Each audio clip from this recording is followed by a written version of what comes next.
I'm sitting outside a Roots Coffee House right now and just read a very challenging passage I just want to share with you leaders this afternoon. It comes from Isaiah chapter 6 verses 5 through 8, and it reads, Isaiah's writing, he says, "Woe is me, for I am lost, for I am a man of unclean lips, and I dwell in the midst of a people of unclean lips.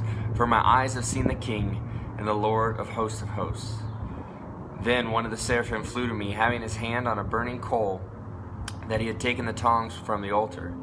He touched my mouth and said, "Behold, this has touched your lips. Your guilt is taken away. Your sin is atoned for."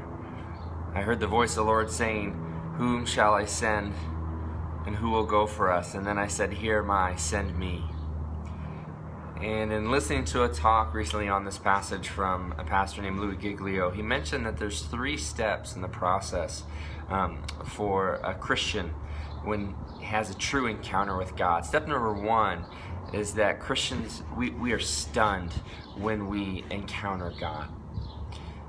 Isaiah's first response when he saw God, a vision of God, was "Woe is me," or this idea of that we're stunned by our sin, and ultimately we're grieving and even stunned by the sins of our friends and family as well. Not in a judgmental way, but just in a, we're crying out because of our sin, but then we're also amazed at God's grace as well. So step number 1 is that we're stunned. Step number 2 is that we're seared. When we think of that concept of seared, at least my mind goes to cattle, think of, or some type of branding of animals.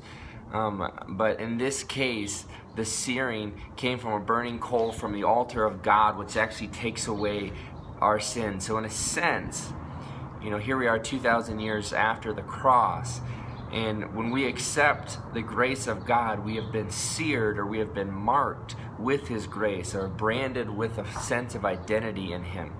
So step number 1 is that we're stunned. Step 2 is we're seared, we're marked with Him. Step 3 is that we're sent.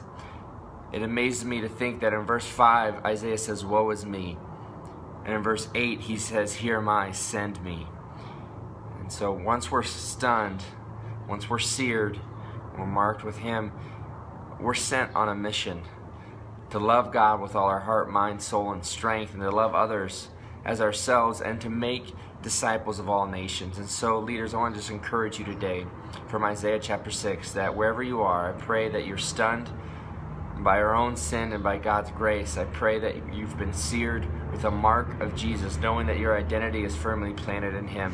And thirdly, I pray that you have been sent on mission where you are right now, to be a mom, to be a dad, to be a co-worker, to be an employee, to be an employer, to be a neighbor. Whatever God has called you to be, whatever mission field He has placed you in today, I pray that you will take advantage of that and share the good news of the gospel.